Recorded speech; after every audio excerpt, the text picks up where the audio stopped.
마태복음 23장 29절에서 39절. 화 있을진저 외식하는 서기관들과 바리새인들이여, 너희는 선지자들의 무덤을 만들고 의인의 비석을 꾸미며 이르되. 예수님께서 이제 종교 지도자들의 그 시험을 다 받으시고 이제는 그들이 더 이상 입을 떼지 못하게 할 때 이제 예수님께서는 십자가를 지실 준비를 하고 있습니다.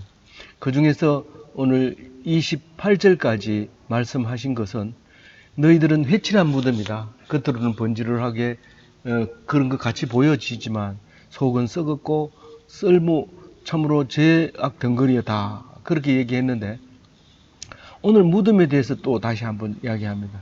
물론 지금부터 예수님께서는 죽음에 대해서 이야기를 할 겁니다. 그리고 장사 지낸 바 되고 다시 살아나시는 이야기를 마태복음 끝으로 이야기를 하게 될 텐데, 오늘 특별히 이 무덤에 대해서 죽음에 대해서 이야기를 할 때 우리는 큰 은혜가 있으시기를 바랍니다.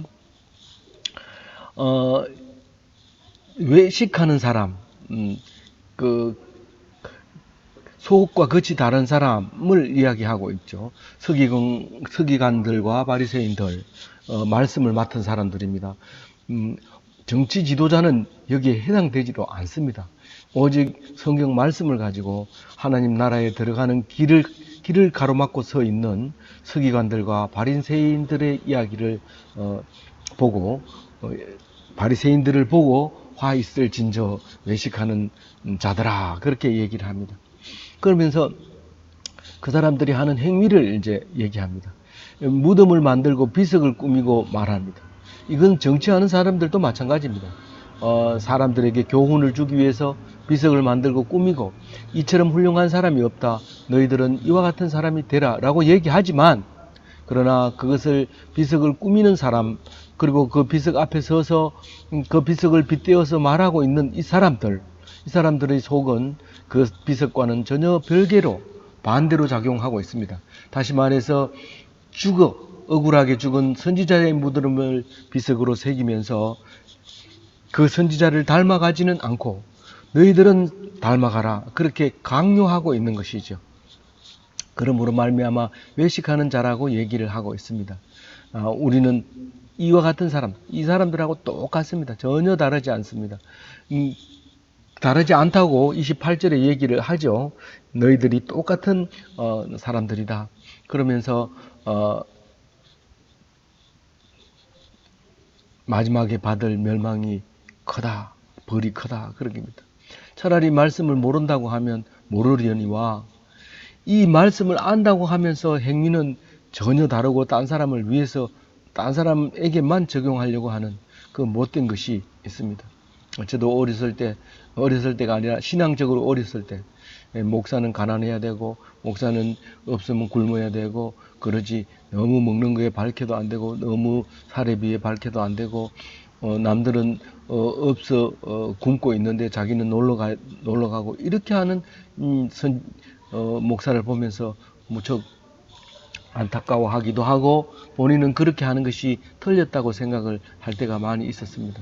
그러나 그 생각이 틀렸다는 것이 아니라, 이렇게 생각하려고 하는 것이 아니라, 내가 십자가를 져야 되고 내가 그와 같이 살아라고 하는 것을 생각해 볼 때, 우리 어리석은 생각이었다는 것을 생각하면 똑같은 사람들, 여기서는 독사의 자식이라고 얘기하는데, 바로 독사의 자식이 바로 나보고 하는 소리라는 사실을 깨닫게 됩니다. 30절에 만일 우리가 조상 때에 있었더라면 우리는 그들이 선지자를 사의 피를 흘리는데 참여하지 아니하였으리라 하니.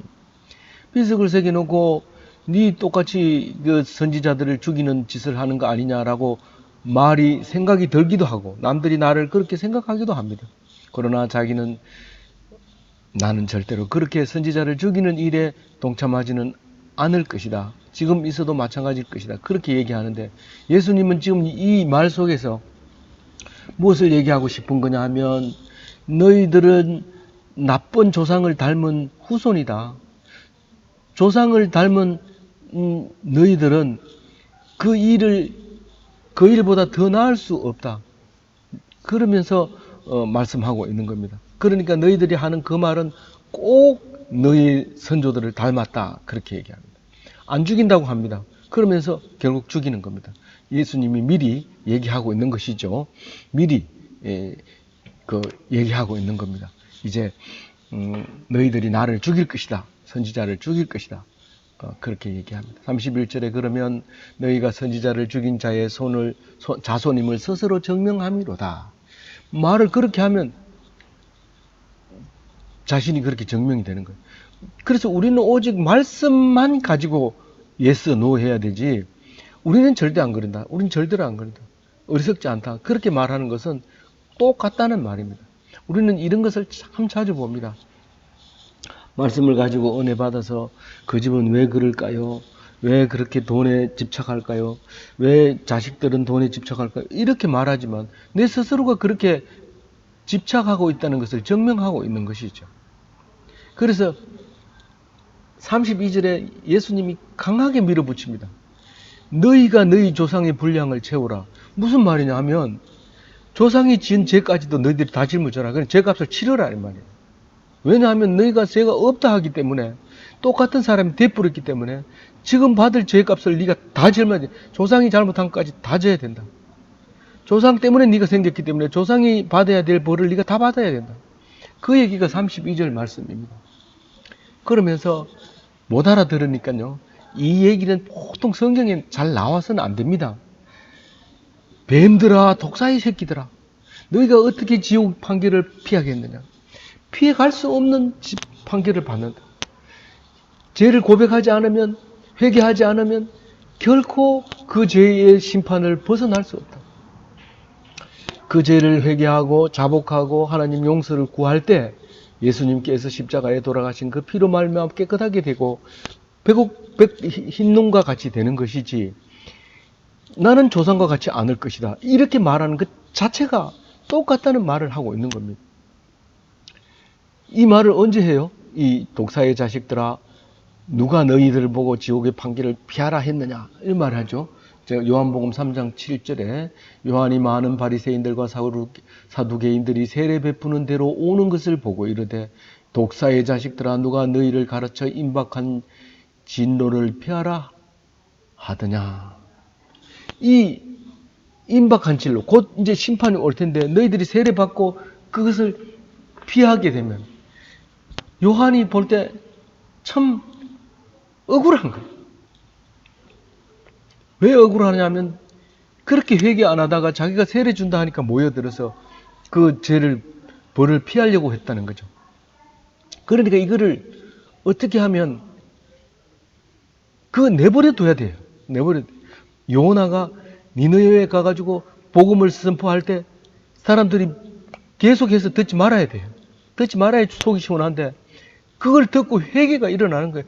대충 얘기했어요. 이놈들은 이 소리 들으면 안 된다 이러면서 한낮을 이렇게 시내를 다니면서 듣든지 말든지 못 들으면 더 좋고 이러면서 막 얘기했는데, 그걸 듣고 막 제에 앉아가지고 통곡을 하고 회개를 합니다. 이 요나가 약에 올라가지고 씩씩거리면서 어떻게 망하는지 내가 보는데, 하나님이 어떻게 하는지 보겠다고 그 시내가 내려다 보이는 그 산에 올라가 딱 앉아있어.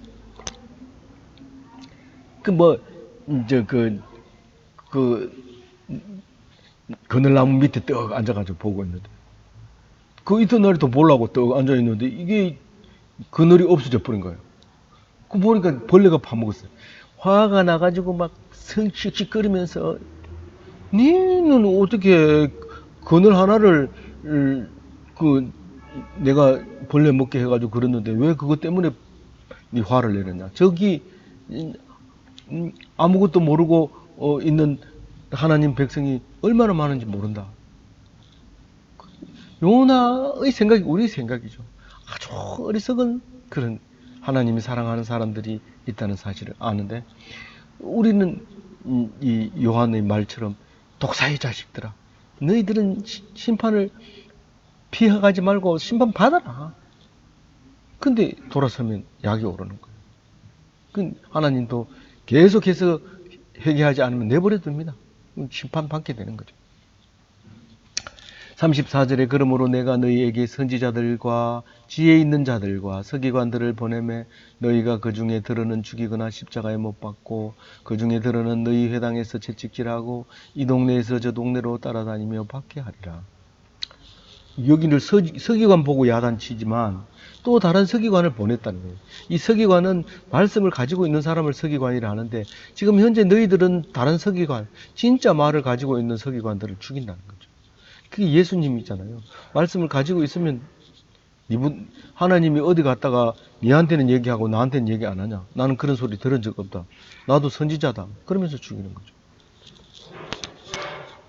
그래서 그 내용을 자세하게 말합니다. 선지자나 지혜자나 서기관이나 말씀 맡은 자를 그렇게 죽였어요. 마지막 선지자는 세례 요한이었죠. 그리고 이제 물론 뭐 세례 요한 뒤에도 선지자라는 말을 사용하지만 그 원래의 선지자는 예수님이 오시는 것을 선포하는 말씀 선포자를 말하는데 세례 요한은 제일 마지막 선지자였죠. 예수님이 오고 난 뒤의 선지자는 그런 예수님의 말씀을 선포하는 게 아니라 성경 말씀을 선포하는 거니까 예수님 말씀을 선포하는 선지자 중엔 마지막이 세례 요한이라는 거죠. 그리고 십자가에 못 박고 채찍질하고 십자가에 못 박는 거는 예수님 밖에 우리가 성경에 기록 안 하지만 했다는 거고 또 앞으로도 할 거라는 거죠. 그리고 해당해서 채찍질하는 거 사도 바울은 뭐 매를 최고 맥시멈까지 얻어맞아 본 적이 있죠. 최고의 한 대 뺀 그 매를 맞은 적이 있습니다. 그리고 말씀을 선포하는데 따라다니면서 방해를 합니다. 사도 바울이 그랬잖아요. 이 동네 가면 따라와서 유대인들이 따라와서 야 그럼 네 할례 받았냐? 또 따라가면서 피를 먹으면 안 되고 또 부정한 고기를 먹으면 안 되고 계속 따라다니면서 그러고 저 사람은 엉터리다, 저는 이단이다. 그래서 박해를 했다는 거죠. 예수님이 지금 그 얘기를 하고 있다. 미리 하는 거예요. 미리 다 알고 하시는 거예요. 35절에 그러므로 의인 아벨의 피로부터 성전과 제단 사이에서 너희가 죽인 바라가의 아들 스가랴의 피까지 땅 위에서 흘린 의로운 피가 다 너희에게로 돌아가리라. 이 최초의 의인, 최초의 순교자가 누구냐? 그러면 당연 아벨 이러죠. 인구의 50%가 이제 의인이었다는 거죠. 가인과 아벨이 있을 때 아벨이 죽임을 당했다. 사실은 뭐 성경은 그게 두 사람이라고 기록을 하고 있지만 나중에 보면 그게 이미 다른 사람들이 거인들이 살고 있었다는 이야기를 하고 있죠. 어쨌든 아벨은 첫 번째 순교자로 성경은 기록하고 있습니다. 그 다음에 마지막 순교자인 것처럼 얘기하라 하는데 예수님이 말할 때는 그렇다는 거예요. 예수님이 말할 때 바라가의 아들 사가랴는 스가랴서에 나오는 사가랴가 있는데 그 사가랴는 바라가의 아들 사가랴가 맞습니다. 근데 그 사람은 어떻게 죽었는지 그 사가랴에 대해서는 얘기하지 않습니다. 근데 이 성전과 제단 사이에서 성전 안에서 죽인 사가랴는 아버지 이름이 사가랴가 아니고 다른 사람이에요. 그러니까 누구죠?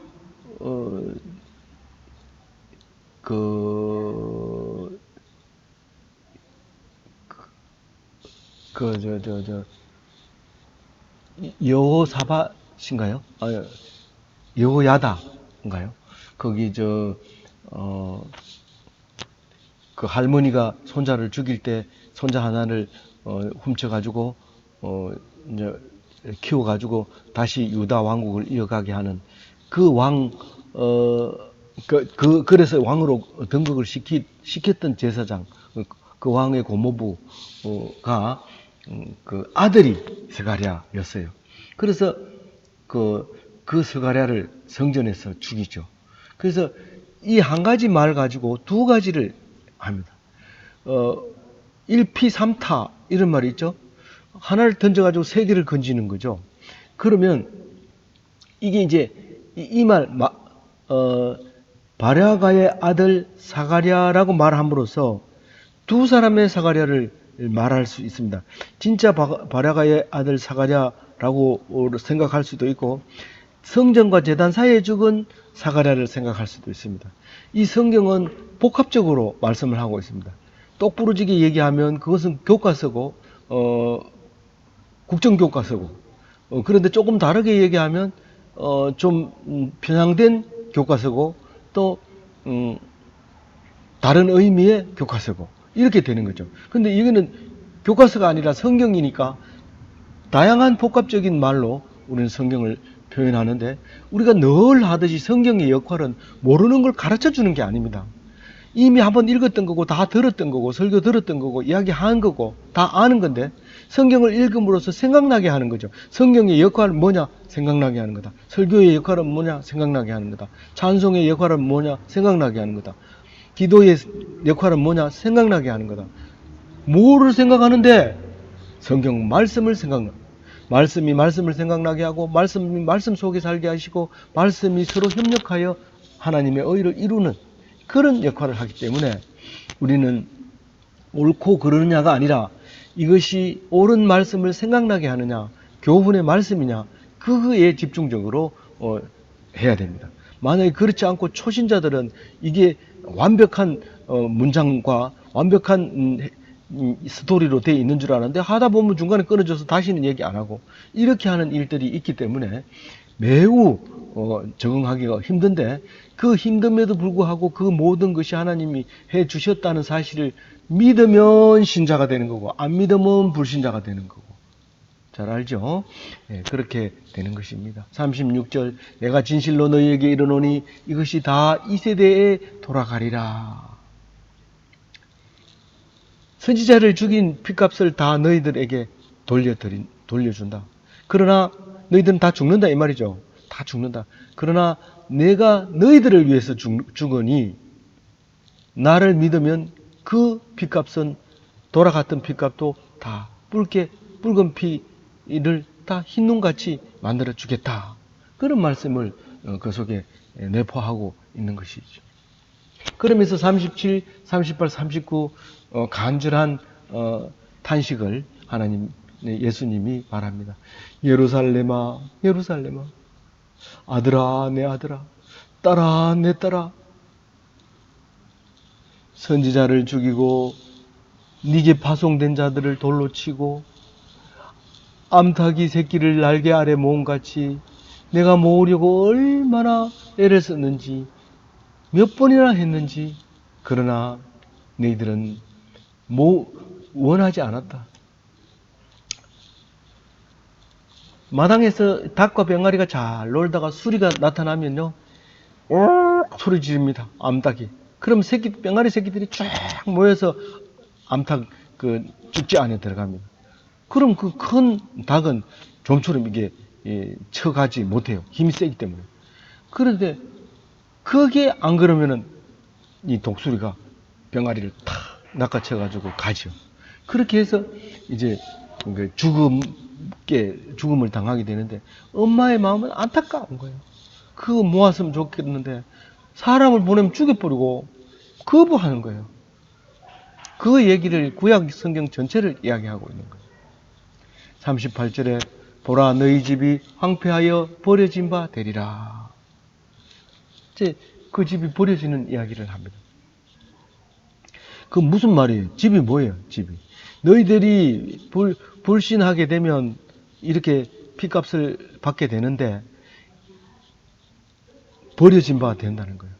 너희들이 조상이라고 하고 비석을 새기고 그 앞에 앉아가지고 자랑하고 그러지만 그 비석 다 황폐하게 되고 너희들은 전혀 뼈대 없는 집안인데 너희들 뼈대 가지고 자랑하고 비석에다가 훌륭한 사람의 명단을 작성하지만 또 나쁜 건 안 적어요. 첩을 얻었다든가 무슨 뭐 굉장히 나쁜 것은 비석이 절대로 안 씁니다. 아무리 좋은 걸 써도 황폐돼 버리고 없다는 거예요. 39절 마지막 절입니다. 내가 너희에게 이르노니 이제부터 너희는 찬송하리로다. 주의 이름으로 오시는 이 여할 때까지 나를 보지 못하리라 하시니라. 이 말씀도 복합적인 1피3타, 그러니까 한번 던져서 여러 가지 의미를 건져내는 귀한 말씀이죠. 찬송하리로다 주의 이름으로 오시는 이 말은 예루살렘 입성할 때, 그러니까 며칠 전에 이 사람들이 호산나 찬송을 부르던 노래 소리입니다. 그러나 이게 사실은 그 마태복음은 그 지금 예루살렘 입성할 때 얘기고요. 고린도전서 16장 22절 예수님 돌아가시고 십수년 지난 뒤에 사도 바울은 고린도에게 보내는 고린도전서의 편지 속에서 마라나타라고 하는 말을 합니다. 주 예수여 어서 오시옵소서. 주 예수여 오시옵소서 할 때까지 나를 못 보리라. 예수님이 오면 그때 보겠다는 거예요. 안 오면 지금부터 못 본다는 거예요. 지금부터 고난의 시작이죠. 지금 종려주일이 시작이 되어지고 이 종려주일이 끝나는 때에 십자가를 지게 되는 겁니다. 그 종려주일이라는 게 종려나무를 흔드는 주일날 예루살렘 입성했다고 우리가 믿고 있는 그날을 말하는 거죠. 지금은 이제 수요일이죠. 화요일이나 수요일쯤 됩니다. 이제 목요일 날 가면 이제 그 십자가에 붙들려서 재판을 받는 이야기가 나오게 됐죠. 아무쪼록 오늘 이 말씀 속에서 우리는 우리의 이 독사의 자식이라는 소리를 들을 만한 자식이구나. 그리고 회개해야 돼요. 회개하면 살지만 내가 무슨 죄가 있어? 그럼 죽습니다. 심판 피할 길이 없습니다. 그래서 죄를 회개하고 하나님 앞에 용서를 받고 참 복된 삶, 은혜롭고 감사하고 기쁜 삶을 사는 훌륭한 기독교인이 다 되시기를 바랍니다.